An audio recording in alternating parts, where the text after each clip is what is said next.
En 2010, TF1 diffusait la saison 4 de Secret Story. Une édition notamment marquée par le faux mariage d'Amélie Nelton et Senna. Deux autres candidats ont aussi beaucoup fait le buzz, Benoît Dubois et Thomas Vitiello.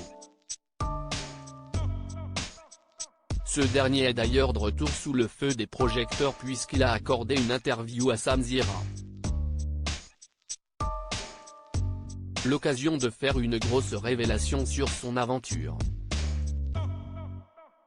S'il s'est fait plutôt discret au début dans la maison des secrets, le jeune homme qui avait 17 ans à l'époque s'est révélé lorsqu'il s'est rapproché de Benoît Dubois. Tous deux ont commenté les faits et gestes de leurs camarades avec beaucoup d'humour. De là est né le duo Brigitte et Josiane, une belle amitié qui s'est poursuivie après le tournage. Mais lors de son passage dans En toute intimité, il a assuré que Mathieu Delormeau avait brisé leur amitié. Ce n'est pas tout, il a également lâché une bombe concernant le secret qu'il a présenté à la production de Secret Story.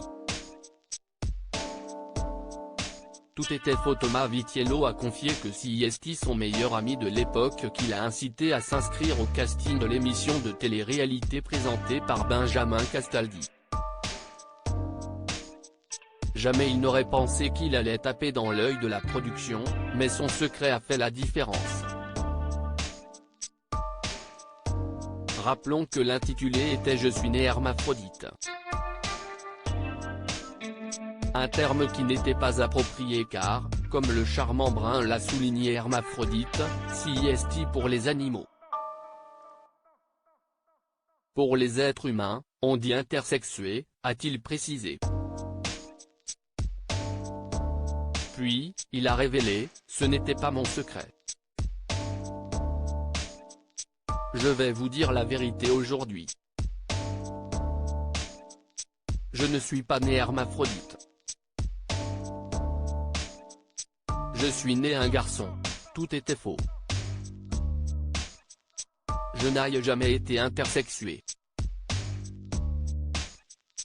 Thomas Vitiello a choisi ce secret car il avait toujours été un peu androgyne.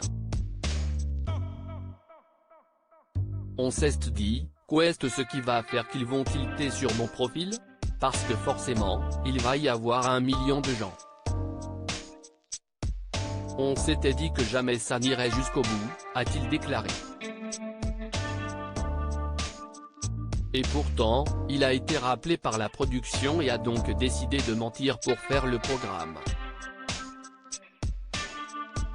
Si vous regardez bien, je n'ai jamais reparlé ensuite. Je ne savais pas ce que c'était. Après, j'ai énormément de respect et de bienveillance pour les gens qui le sont. Je regrette un peu maintenant. Mais j'avais 17 ans à l'époque, j'étais jeune, c'est-il justifié.